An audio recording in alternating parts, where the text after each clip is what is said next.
Hello everyone, welcome to Competitive Knowledge Everywhere and welcome to Indian Polity. So we will discuss today in this video about the key doctrine in Indian polities. Indian polity में क्या क्या जो जितने भी हमारे features हैं वो क्या क्या है. Last time we discussed about the features of the Indian Constitution, but here key doctrines, that means separation of power, you can say rule. ये सब के बारे में हमने डिस्कस नहीं किया है, so we will discuss this. Okay, separation of power is the first key doctrine in the Indian polity. Okay, the separation of power is an approach to govern a state. अगर separation of powers नहीं होगा तो आप rule नहीं कर पाओगे. तो यहाँ पे ये जो हमारा सिस्टम है to separation of power, it helps to govern a state or you can say rule the state और सिस्टम को बनाए रखने में हेल्प करता है. Under it, a state government is divided into branches. Under this only the state government is divided into branches. Like even आप पंचायती राज में जाओ, जैसे कि स्टेट है, एक स्टेट के अंदर बहुत सारे ज़िलास हैं, बहुत सारे विलेजेस हैं, तो वहाँ पे भी जाओगे आप तो छोटे छोटे लेवल्स में वहाँ पे भी पंचायत बिठाया गया है. और you can say there is also a small form of the government inside the villages also. So ये आपको हेल्प करता है कि आप सबकी बातें को सुन पाए, है ना, अच्छी तरह से आप सबके इंटरेस्ट को आगे लेके जा पाए. Okay, so independent powers and responsibility so that the powers of one branch are not in conflict with those of the other. ताकि एक जन के ऊपर अगर हम कुछ रूल लगा रहे हैं तो वो दूसरों को इफ़ेक्ट ना करे, मतलब किसी और को ख़राब ना करे, सबको एक साथ लेके हम चल सकें. Okay, so this is most important.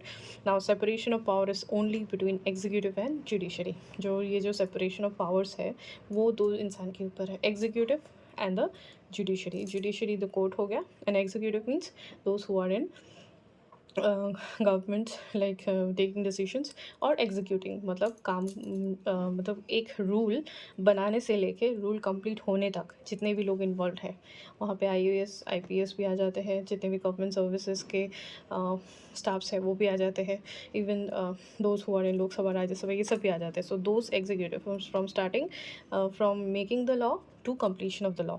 Okay, so these are called your executives. ठीक है. नाउ सो ये यहाँ पे सेपरेशन ऑफ पावर्स आता है. डिफरेंस बिटवीन जुडिशरी में होता है separation of powers and executive में भी सेपरेशन ऑफ पावर्स दिखाई देता है from level of central government to the level of state and to villages. ठीक है. The PM is a part of the Union Executive, yet it is the PM and the Council of Ministers who are the real executive, because the President has to act on the aid and advice of the Council of Ministers. यहाँ पे बोला गया है कि PM जो है हमारे, PM is a part of the Union Executive. ये Union Executive के part है. Okay, first thing, Union Executive, remember that, not only Executive, Union Executive. Okay, yet it is the PM and the council of ministers जो real में council of minister PM और उनके council of ministers को actually executive में consider करते हैं, because the president जो है he has to act on the aid and advice of the council of minister. Council of minister जो भी डिसाइड करता है उसको प्रेसिडेंट को फॉलो करना पड़ता है. सो बेसिकली जो हम एग्जीक्यूटिव की बात कर रहे हैं यहाँ पे आते तो सब है, but basically we consider only PM and its council of ministers. Now does this COM work is the capacity of both the legislative and the executive capacities which goes against the doctrine of SOP. तो ये जो भी चीज़ें हैं that the council of minister इनका जो capacity है और the legislative का कैपेसिटी एंड दी एग्जीक्यूटिव का जो भी कैपेसिटी है वो सेपरेशन ऑफ पावर के अगेंस्ट चला जाता है, क्योंकि नॉर्मली बेसिकली एग्जीक्यूटिव सिर्फ और सिर्फ हम उनको ही मानते हैं या फिर फॉलो करते हैं. ठीक है, सो ये कभी कभार अगेंस्ट चला जाता है. Now second is that constitutional provinces. Article 50 जो है judiciary and the executive should be separate. Article 50 says what, judiciary and the executive should be separate. Okay, judiciary जो कोर्ट है वो अलग होना चाहिए और जो रूलिंग पार्टी है मेकिंग लॉस है वो अलग होगा, that is executive should be different. Article 121 and 122, the judicial conduct of the Supreme Court and the High Court justice cannot be discussed in the Parliament and the state legislatures. तो ये जो बोला गया है कि जजेस का जो हम अपॉइंट करते हैं ना, जो पार्लियामेंट में एंड लेजिस्लेचर में इसको डिस्कस नहीं किया जाएगा. Judicial conduct of the supreme court and the high court मतलब can not be discuss in the parliament और स्टेट लेजिस्लेचर. मतलब जजेस हाई कोर्ट और सुप्रीम कोर्ट में बैठ के जो भी डिसाइड करता है ये सारी चीज़ों की बातचीत भी पार्लियामेंट में नहीं हो सकती. ठीक है, एंड स्टेट लेजिस्लेचर्स में नहीं हो सकती, स्टेट के काम रूलिंग के उधर नहीं हो सकता। ये आर्टिकल 121 एंड 122 में डायरेक्टली स्पेसिफाई किया गया है, सेपरेशन ऑफ पावर है, ठीक है। Article 50 says what, judiciary and executive should be separate, and article 121 and 122 says that judicial conduct of the Supreme Court and the High Court judges, okay, ये 361 what it says, president and the governors are not answerable to any court for the exercise and the performance of their official duties। तो president और prime minister जो भी अपने official duty काम कर रहे हैं वो करते समय they are not answerable to the court, okay, for their performance of the official duty। So the article 361 says it gives the power to prime minister and even to president ki they are not answerable to the court, okay। Number third, okay, that is your judicial pronouncement, okay, announcement। So ये जो Keshavananda Bharati case हुआ था, this is the most famous case, okay, that is your Keshavananda Bharti case। separation of power is an integral part of the basic structure of constitution। तो इस case में decide करके बताया गया था कि separation of powers is the most important part of the constitution, you know, basic structure of it's an integral part, मतलब separation of power होना चाहिए, वो एक integral part है हमारे basic structure of the constitution का। And the Indira Gandhi versus Raj Narayan case 1975 में जो लड़ा गया था उसमें बोला गया, supreme court observe that, supreme court ने क्या ऑब्जर्व किया, separation of power was limited in India. वहाँ पे इंदिरा गांधी अपने से खुद से डिसाइड कर रही थी,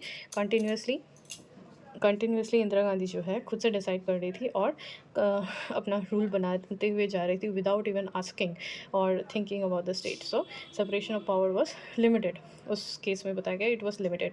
the supreme court rejected the NJAC act 2014 as it threaten the independence of the judiciary. तो इस एक्ट को रिड्यूस मतलब NJAC एक्ट 2014 में जो लिया गया था वो जुडिशरी ने उसको हटाने के लिए बोला, बिकॉज उनको लगा कि ये इंडिपेंडेंस ऑफ द जुडिशरी के ऊपर क्वेश्चन कर रहा है, so they rejected it. Then doctrine of the checks and balances, okay, first one we discuss about the doctrine of separation of power and now we will discuss about the separate doctrine of the checks and the balances।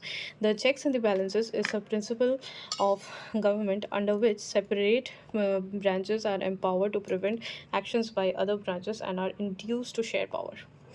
यहाँ पे जो बोला गया है कि अगर checks and balances should be there, मतलब कितना पैसा आ रहा है जा रहा है, कहाँ पे यूज़ हो रहा है, व्हाट कितने भी स्ट्रक्चर, मतलब क्या कौन सा स्टेट गवर्नमेंट कौन सा काम कर रहा है for the society and all, कहाँ पे यूज़ हो रहा है, ये सारी चीज़ों का चेक्स एंड बैलेंसेस पता होना चाहिए।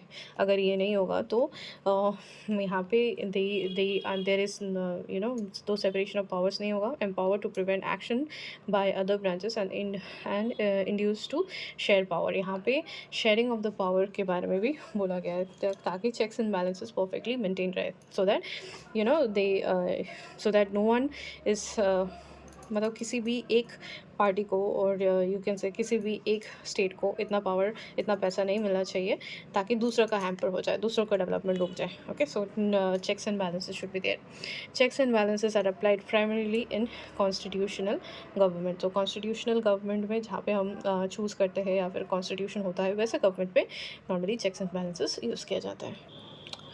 So in Indian context, if we talk about the doctrine of separation of powers or checks and balances, checks on judiciary, the judges of the Supreme Court and the High Court are appointed by the executive के से appointed होता है, that means prime minister उनको appoint करते हैं, but they may be removed only if they are impeached by the parliament। so यहाँ पे उन लोग को तभी remove कर सकते हैं जब सभी मिलके पार्लियामेंट में उनका अपोज करें, तभी, वरना उनको रिमूव नहीं किया जा सकता है।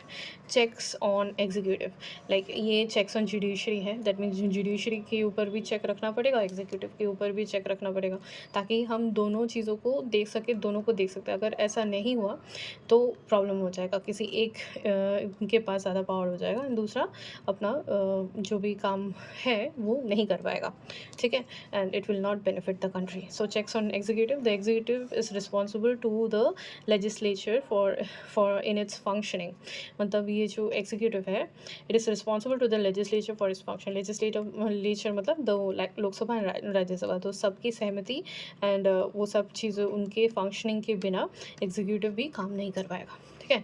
सो एग्जीक्यूटिव इज़ रिस्पॉन्सिबल, मतलब उनको उनको सबका सहमति लेके चलना होगा।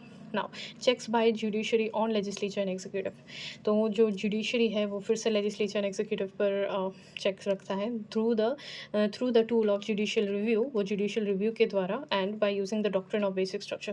दैट मीन्स अगर basic structure of the Indian constitution को हैम्पर हुआ है तो जुडिशरी आके लेजिस्लेचर को क्वेश्चन करेगा, एग्जीक्यूटिव को क्वेश्चन करेगा, प्राइम मिनिस्टर को भी क्वेश्चन कर सकता है कि आपने क्या डिसीजन लिया है। So this is through the tool of judicial review and doctrine of basic structure, that means basic structure के आधार पर।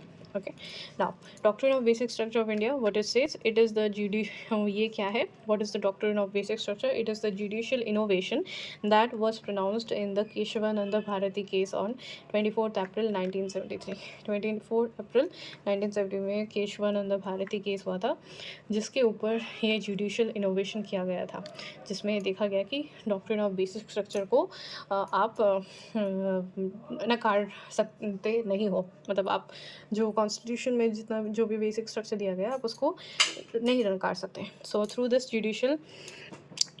Judiciary puts a limitation on amendment, मतलब आप कंटिन्यूसली अमेंडमेंट करते जा रहे हो आपके खुद के बेनिफिट के लिए, ऐसा नहीं होगा। Amendment of the powers of the parliament so that the basic structure of the constitution can't be amended under Article 368. So under Article 368 it is said that basic structure of the constitution cannot be amended, मतलब उसको hamper नहीं किया जा सकता, वो जैसा है वैसे ही रहेगा, ठीक है। So that was decided due to Keshavananda Bharati case 24th April 1973। This are important to know why, because अगर ये केस नहीं होते तो अमेंडमेंट नहीं होता, चेंजेस नहीं होता। सो ये बहुत ही ज़्यादा इंपॉर्टेंट है, नोट इट डाउन समटाइम्स, अगर आपने रिमेंबर कर सको तो बहुत ही अच्छा। And the more you will read the chapters और अंडरस्टैंड द सब्जेक्ट नाउ, धीरे धीरे आपको कनेक्ट होता जाएगा। And if you revise once you will remember. Okay, so please you can take the screenshot, you can take out you can write it down, or you can take out the printout of it also, or you can pin me in the comment, then I'll give you the notes. Court held that no part of the constitution was beyond the parliament and amending power, but मतलब court ने ये बताया कि कोई भी part of the constitution beyond parliament नहीं है, लेकिन अमेंडिंग पावर जो भी है वो लिमिट में होना चाहिए। अमेंडिंग पावर इतना नहीं होना चाहिए कि वो basic structure of the constitution को भी खराब कर देंगे। Okay, so the basic structure of the constitution can not be amended even with constitutionally amendment act. Constitutional amendment act के थ्रू सारी चीज़ों को अमेंड किया जाता है, but it is not possible in this case. Okay, the powers to amend is not the power to destroy the constitution। मतलब समझ में आया कि पावर अमेंडमेंट करने का पावर मतलब चेंजेस करने का पावर और संशोधन करने का पावर डिस्ट्रॉय करने को नहीं बोलता है, ठीक है। SR Somani case in secularism 1994, judicial independence and judicial review in L Chandra Kumar case. L Chandra Kumar case में जुडिशियल रिव्यू के बारे में बोला गया, and SR Somani case 19 secularism के बारे में बात उठाया था 1994 में जुडिशियल इंडिपेंडेंस के through. So on these cases if you want me to make videos I will make, मैं और एक वीडियोस बनाऊंगी, but now we are just going through what is actually constitution and what is Indian polity. We have just started, so let me just finish this, then we'll go to these kind of ये जो जितने भी cases हुए थे और उसके बाद क्या क्या डिफरेंस आया है, ये सारी चीज़ें हम डिस्कस करेंगे। Thank you so much.